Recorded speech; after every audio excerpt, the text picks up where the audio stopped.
Як добра вы ведаеце горад, дзе зараз жывяце? Як часта вы гуляеце па ім і ці падабаецца ён вам? Вітанкі, мяне завуць Алі. Насамрэч, у адрозненне ад падводак у маіх іншых відэа, гэта не асабліва мае дачыненне да сённяшняй тэмы. Хаця, магчыма, пазней, калі вы даведаецеся кантэкст, вам будзе дзе смешна. Перад праглядам гэтага відэа я настойліва рэкамендую паглядзець мінулае. Там я падрабязней распавяла пра студыю Dark Dome і першую гульню з той жа сюжэтнай лініі, што і наш сённяшні экземпляр. Як я і казала ў сваім мінулым аглядзе, тэхнічная частка геймплея ва ўсіх гульнях адна і тая ж. Ходзіш сабе недзе, падбяраеш прадметы, сумяшчаеш іх, глядзіш на іх і ўсё астатняе. Аднак, калі дзяўчына ў вакне была для Dark Dome дэбютам, які можна было поўнасцю перапрайсці хвілін за 20, то справа аб прывідзе займае раза ў 2, а то і ў 3 болей часу. Да таго ж, паміж гэтымі дзвюма гульнямі прайшло болей, чым 1,5 гады, і за гэты час Dark Dome паспелі выпусціць яшчэ 2 творы і навучыцца новаму. У мінулым відэа я пажартавала, што, магчыма, нават намалюю схему сюжэтных ліній. Так вось, я намалявала. І вы можаце мяне запытацца: Алі, а чаму ты вырашыла рабіць агляд не ў тым парадку, у якім гульні выходзілі, а па нейкай дурной схеме? Насамрэч, усё вельмі проста. Dark Dome – таго тыпу прыкалісты, для якіх выпусціць усё ў храналагічным парадку гэта занадта лёгка. Таму мы спачатку пачалі адну сюжэтную лінію, зрабілі адну гульню, дзе распавялі паўнавартасную гісторыю, пачалі другую сюжэтную лінію і ўжо толькі пасля гэтага скончылі першую. Геніяльныя людзі. І наогул не асабліва ёсць розніца, калі якую гульню праходзіць. Аднак для вашага камфорту і са сваіх эстэтычных меркаванняў я вырашыў рабіць агляды ў парадку сюжэтных ліній. Я ў жыцці не скончыўшы адну справу, пачынаю іншую. Хочацца, каб хаця б у аглядах на любімыя гульні у мяне быў які-ніякі парадак. У мінулым відэа я гэта ніяк не закранала, бо там усю гульню граў адзін і той жа саундтрэк з рэдкімі паўзамі на гукі падчас скрымераў. Аднак у гэты раз хочу сказаць пару словаў пра музыку. Мне не вельмі падабаецца тэма дома, дзе здарылася забойства, і мелодыя, што грае ў момантах, калі галоўны герой ездзіць паміж лакацыямі. Яна, мне здаецца, вельмі заезжанай і трохі таннай, мабыць.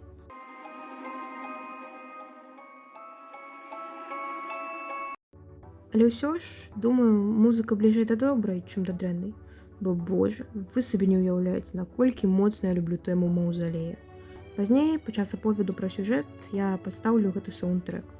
Таксама хочу сказаць, што ва ўсіх гульнях, пачынаючы з дома нідзе, гульцу трэба правяраць кожнае месца не толькі на наяўнасць гульнявых рэчаў, але і на прадмет нейкіх істот. У справе аб прывідзе гэта 9 совушак, і калі вы знойдзеце іх усіх, вас павіншуюць і пакажуць арцік, на якім персанажы стаяць на могілках. У частцы пасля сюжэта я распавяду, дзе хаваецца кожная совушка. Ах, божа. І такім чынам мы плавна пераходзім да самага салодкага для вас і самага цяжкага для мяне. Бо, забягаючы наперад, скажу, што калі ў дзяўчыне ў вакне галоўны герой проста круціўся ў адным пакоі ўсю гульню, нешта там дзённік чытаў, на фотачкі глядзеў, то тут мы ходзім па ажно 7 лакацый, у кожнай з якіх адбываецца нешта вельмі важнае для паразумення сюжэта. Ну, дам вам трохі часу маральна падрыхтавацца, бо гэта будзе доўга і цяжка. Што ж, знаёмцеся. Рэн Ларсон, прыватны дэтэктыў, добры дзядзька, што разбірае справы з усялякай лухтой. Ён і будзе нашым пратаганістам у гэтай гульні. Усё пачынаецца з таго, што нам зноў распавядаюць гісторыю пра дом, дзе здарылася забойства, але ў гэты раз дадаюць, што забойцу так і не знайшлі. У нашыя дні дэтэктыў Рэн Ларсон атрымліваў дзіўныя сігналы з таго свету. Відавочна, душы ахвяр не змаглі сысці ў рай. І яны хочуць, каб іх пачулі. Яны хочуць, каб гэты чалавек заплаціў за тое, што ён зрабіў. У Рэна дрэннае прачуванне, але нягледзячы на гэта, нешта ўнутры просіць яго зноў адкрыць справу і скончыць яе. І з гэтага моманту пачынаецца сама гульня. Рэн знаходзіць мапу горада. Цягам гульні на ёй будуць з'яўляцца новыя лакацыі, па якіх мы будзем перамяшчацца. Едзем у дом, дзе здарылася забойства. Дзякуючы тэрмітаму слойку, не разумею, чаму нельга было выкарыстаць проста лом які-небудзь, мы адчыняем для сябе новую частку дома. Кладоўку, што пакуль застаецца зачыненай, прахадны пакой і спальні Дэна і Міі. Я забылася распавесці, хто гэта. Калі вы глядзелі мой мінулы агляд, то, мабыць, ўжо здагадаліся, што гэта забітыя брат і сястра. Дэн і Мія Альба. Дзверы ў пакоі сіблінгу аказваюцца адчыненыя, і мы заходзім. Як вызначаецца, Дэн трымаў рыбак. І хоць я планавала чапляцца бліжэй да канца, хачу сказаць пра гэта зараз. Што тут робяць рыбкі? Акрамя таго, што іх 25 гадоў ніхто не карміў, яны ў прынцыпе столькі не жывуць. Я паглядзела на некалькіх сайтах, яны могуць пражыць максімум 15 гадоў, хаця большасць нават да 10 не працягне. Ну, ладно, рыбкі ж аказваюцца незвычайныя, спішым гэта на іх асаблівасць. У доме мы разгадваем прыкладна мільярд загадак, паралельна трохі пакамунікаваўшы з правідамі Мі і Дэна. Галоўнае, што ў нас застаецца ў канцы, гэта кавалачак вугля, слайды для праектара і канверт, на якім напісана «Лен». Калі мы глядзелі вакол на пачатку гульні, то бачылі ў паліцэйскай станцыі праектар. Таму мы едзем туды і глядзім, што ж на гэтых слайдах. Там аказваюцца фотаздымкі Дэна і нейкага хлопца. На адной фотцы нават бачны ягоны адрас. Рэн гэта запісвае з думкай, што варта туды з'ездзіць. Рэн прыязджае і званіць у дзвяровы званочак. І хлопец, які, як вы ўжо маглі здагадацца, і з'яўляецца тым Ленам з канверта, яму адчыняе. Аднак не паспеў дэтэктыў скончыць фразу, што расследуе забойства брата і сястры Альба, як Лен кажа, што гэта было даўно, ён ужо даваў свае паказанні і больш нічога не скажа. І зачыняе дзверы. Я б вельмі хацеў пажартаваць, што Лен казаў «Па галаве сабе пагрукай», пакуль дэтэктыў стучаў у дзверы, аднак ён толькі званіў званок. Хаця рэакцыя была такая ж самая. На гэтым моманце запісу відэа я зразумела, што мы можам прыблізіцца да вакна, але, на вялікі жаль, напісаць на ім нешта вугальком нельга. У выніку дэтэктыў падкідывае канверт Лену пад дзверы і той адчыняе. Ці ведаеце вы кагосьці, хто хацеў бы ім нашкодзіць? Не, яны былі вельмі прыязныя, але перад забойствам яны казалі, што адчуваюць, быццам іх пераследуюць. Яны бачылі мужчыну побач з іх домам. Яны нават казалі, што бачылі цені і дзіўныя рэчы. Яны паводзілі сябе вельмі дзіўна ў апошнія пару дзён. Ці заўважалі вы нешта дзіўнае перад забойствам? Так, было цяжка ўгаварыць іх выйсці з дому. Яны казалі, што адчувалі сябе абароненымі там. Да гэтага яны былі вельмі сацыяльнымі. Але ў адзін момант іх паводзіны змяніліся. Яны заўсёды былі ў абароне.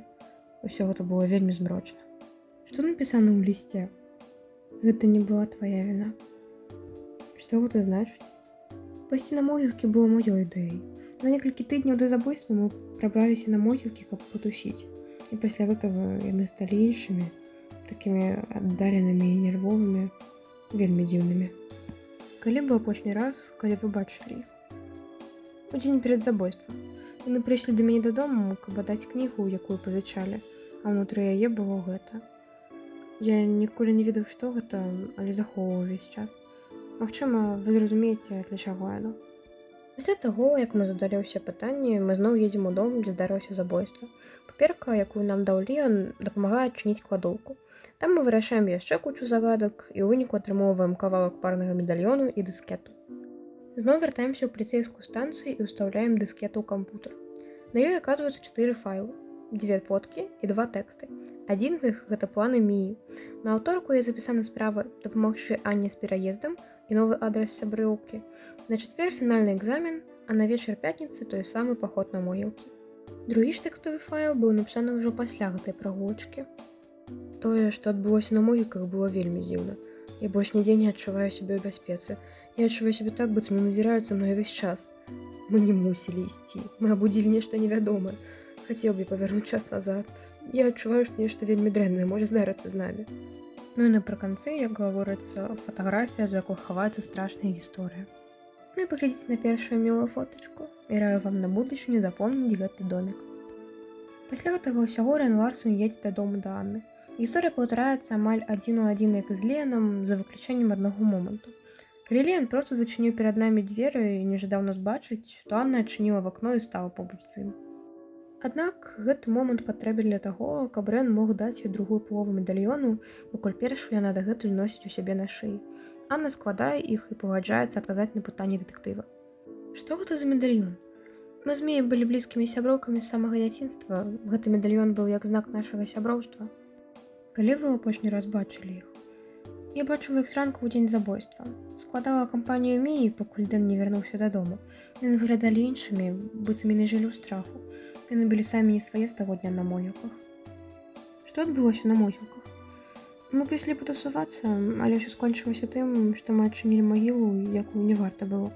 І самі таго не ведаючы, мы выпусцілі кагосьці або штосьці, Штосьці вельмі цёмнае. Я не была на могілках з таго дня. Хто мог пераследаваць іх? Я не ведаю, як растлумачыць гэта. Калі мы пайшлі на могілкі, мы выпусцілі нешта, нейкую сілу не з нашага свету. Я думаю, менавіта гэта пераследаваў іх. Я не ведаю, што або хто гэта было, але мне намалявала карціну. Гэта можа дапамагчы вам.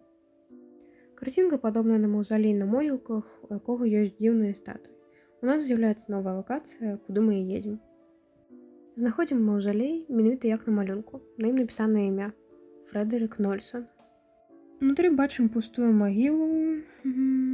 Вырашаем парачку загадак і знаходзім пярсцёнак з вельмі дзіўным сімвалем, пра які мы даведаемся болей трохі пазней. Зноў вяртаемся ў паліцэйскую станцыю, дзе знаходзім артыкул пра Фрэдэрыка Нольсона. А для большай інфармацыі наконт пярсцёнка у нас з'яўляецца новая лакацыя – крама. Фрэдэрык Нольсон. Прычына смерці – электрычнае крэсла. Абвінавачаны ў забойстве 5 людзей, сцвярджаецца, што ён выкарыстоўваў сваіх ахвяр для рытуалаў старажытнай цёмнай магіі, вядомай як шамалу. Ён быў асуджаны і пакараны смерцю метадам электрычнага крэсла. Перад смерцю ён запэўніваў, што вернецца пасля смерці, каб адпомсціць. Шамалу. Паходжанне гэтай старажытнай практыкі невядома. Прынята верыць, што яна пачалася як прапанова цёмных духаў у чалавечых ахвяр узамен на ўскрысенне і вечнае жыццё. Адна з апошніх задакументаваных спраў, звязаных з гэтай практыкай, адбылася ў схаваным горадзе ў пачатку 20-го стагоддзя. Фрэдэрык Нольсон быў асуджаны, сцвярджаючы, што практыкаваў гэтую старажытную цёмную магію. У гэтым моманце я хачу зрабіць невялічкае лірычнае адступленне, каб распавесці пару цікавых фактаў. Сама не ведаю чаму, але я была ўпэўнена, што шамалу сапраўды існуючая практыка, і таму я вырашыла правесці невялічкі рэсерч па міфалогіі народаў Лацінскай Амерыкі. Нічога канкрэтна па гэтай тэме я не знайшла, аднак затое знайшла па іншай, што, думаю, таксама можа быць цікавым момантам. Па ходзе пошукаў я даведалася пра такую штуку, як белая ледзі або жанчына ў белым. Калі казаць каротка, то гэта тып жаночых прывідаў, што з'яўляецца ў фальклоры шмат якіх краін па ўсім свеце. Часцей за ўсё пры жыцці гэтыя жанчыны сталі ахвярамі або сваіх жа каханых мужчын, або няшчасных выпадкаў. Таму хочу заўважыць, што на ўсіх фатаграфіях да сваёй смерці Мія была апранута па-звычайнаму, аднак менавіта як прывід яна з'яўляецца толькі ў белай сукенцы. Ну, працягваем. Рэн задумваецца, ці можа быць так, што Фрэдэрык вярнуў сюды жыцця і забіў Дэна і Мію, і едзе ў краму, каб дазнацца больш пра пярсцёнак. Там нас сустракае дзяўчына па імені Лая, у якой мы пытаемся пра ўсё, пра што хочам. Што вы можете сказаць мне пра гэты пярсцёнак? Гэта вельмі стары пярсцёнак, падобна на тое, што ягоны сімвал быў звязаны з сектай шамалу. Ён азначае жыццё па-за межамі смерці. Гэты сімвал намалявалі на падлозе для рытуалаў. Без сумневаў, уладальнік практыкаваў гэтую магію. Ці ведаеце вы справы, звязаныя з магіяй шамалу? Гэта вельмі папулярная гісторыя ў схаваным горадзе. Фрэдэрык Нольсон. Ён памёр вельмі даўно і практыкаваў гэтую магію, пакуль яго не злавілі. Больш сучасная справа – гэта вартаўнік могілак, што з'ехаў з глузду. Ніхто не ведае, якое дачыненне ён мае да шамалу, але ён заўсёды малюе той жа самы сімвал, што і на пярсцёнку. На сённяшні дзень ён дагэтуль ляжыць у псіхшпіталі. Учора зранку Лені Аурус быў прыняты ў псіхшпіталь. Ён працаваў як начны вартаўнік на могілках. На цяперашні момант ён у шоку. Верагодна, ён стаў сведкам нейкага траўматычнага здарэння ў ноч да гэтага, пакуль выконваў працу. Праз 5 гадоў Лені Аурус паказвае першыя прыкметы камунікацыі. Хоць ён заўсёды паўтарае адну і тую ж бессэнсоўную фразу і малюе адзін і той жа сімвал, гэта першае паляпшэнне за доўгі час. І так у нас з'яўляецца апошняя лакацыя – псіхіятрычны шпіталь, дзе ляжыць гэты вартаўнік. З чаго складаліся рытуалы? 7 чалавечых ахвяр патрэбныя для атрымання вечнага жыцця. Спачатку мусіць быць 5, пасля чаго той, хто здзяйсняе рытуал, мусіць памерці і ўпэўніцца, што нехта адчыніў ягоную магілу. Пасля гэтага мусіць памерці апошнія 2 ахвяры. У гэты час дух будзе мець кантроль над целам у чаканні 2 апошніх ахвяр. Ці можна неяк адмяніць рытуал? У тэорыі так. Існуе некалькі лялек шамалу. Калі той, хто практыкуе рытуал, раптам хоча адмяніць свой абмен на вечнае жыццё, яму патрэбна замкнуць дух у ляльцы пры апошняй ахвяры. Лялька мусіць належаць чалавеку, што праводзіў рытуал, і на пярсцёнку мусіць быць драўляным вуглём намаляваны сімвал наадварот. У мяне ёсць адна такая лялька, калі вам патрэбна. Рэн едзе на машыне і думае, што за апошнія 20 гадоў у горадзе здарылася толькі 2 забойствы – Дэн і Мія. І калі нейкім чынам Фрэдэрык вярнуў сюды жыцця і гэта ён з'яўляецца забойцам, то ён, хутчэй за ўсё, шукае яшчэ 2 людзей, каб скончыць рытуал. Рэн мусіць спыніць яго як мага хутчэй. Дэтэктыў прыязджае ў псіхіятрычны шпіталь і там даведваецца інфармацыю пра гэтага вартаўніка Лені Ауруса. Як ён знаходзіцца тут? З 2 жніўня роўна 20 год таму. Гэта менавіта той дзень, калі кампанія пайшла на могілкі. Што з ім здарылася? Падобна на тое, што ён стаў сведкам чагосьці вельмі траўматычнага. Ён спрабуе паказаць гэта ў сваіх малюнках, але мы не разумеем, што ён мае на ўвазе. Ці думаеце вы, што ён спрабуе нешта сказаць? Так, дакладна, але мы не можам інтэрпрэтаваць ягоныя малюнкі або павязаць іх з тым, што ён мог бачыць. Ці магу я яго пабачыць і паразмаўляць з ім? Ён не размаўляе, а проста паўтарае адну і тую ж фразу ўвесь час, але вы можаце пабачыць яго, калі хочаце. Ідзіце за мной. Сюды, калі ласка. Нас праводзяць у палату, дзе знаходзяцца матрас, стол, шмат даволі кайповых малюнкаў і мужчына. Ён кажа забытаную фразу, якая з'яўляецца рашэннем да адной загадкі на могілках. Ларсэн выходзіць са шпіталя, як раптам яму тэлефануюць з паліцэйскай станцыі са словамі, што Ліан і Анна зніклі і зафіксаваныя доказы гвалтоўнага пранікнення ў іх дамы. Рэн прыязджае на могілкі і, дзякуючы словам і малюнкам вартаўніка, разгадвае загадку на магіле, якая з-за гэтага адсоўваецца і адчыняецца праход у патаемны склеп. Рэн туды спускаецца і пачынаецца моя любімая музычная тэма, ну вы толькі паслухайце.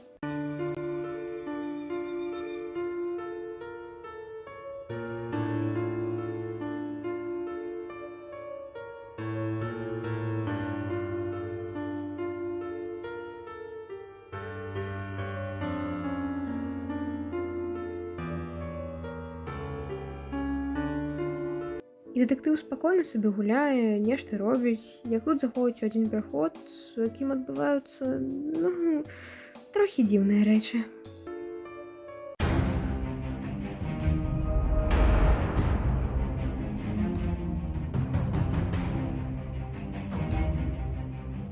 Мы разгадваем усе апошнія загадкі, кладзем на свае месцы крышталік, грыб, костку і пясочны гадзіннік, трохі перамалёўваем сімвал на падлозе і на сценах з'яўляюцца малюнкі з тым, як мусіць выглядаць статуя на ўваходзе ў канкрэтна гэтую пячору. Пасля правільнага выстаўлення статуі Ліан і Анна вызваляюцца, Фрэдэрык на нас крычыць, і з гэтага моманту можа адбыцца адна з двух канцовак. Першае, калі мы за 10 секунд нічога не зробім, Нольсэн заб'е адразу і Ліана, і Анну, і Рэна Ларсена і атрымае вечнае жыццё. Гейм-овер, але, дзякуй Богу, можна паспрабаваць яшчэ раз. Другая ж канцоўка адбудзецца ў тым выпадку, калі за 10 секунд мы паспеем апрануць пярсцёнак на ляльку, што нам далавая, а пасля гэтага кінуць яе пад ногі Фрэдэрыка. Тады мы зможам спыніць рытуал і заключыць душу і, мабыць, цела Нольсена ў ляльку. Ларсэн стаіць на могілках, думае пра расследаванне і спадзяецца, што Дэн і Мія нарэшце змогуць знайсці спакой у іншым свеце. Хэппі энд. Ляльку ж Рэн аддае Лаі, якая абяцае пра яе паклапаціцца. І на наступную сцэну я вам прапаноўваю паглядзець самім.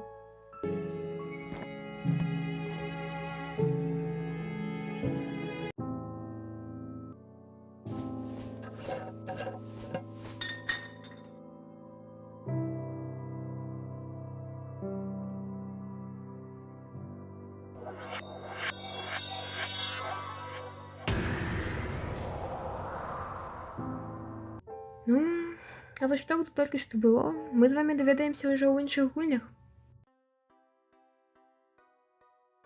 У агульным я магу заплюшчыць вочы шмат на якія рэчы.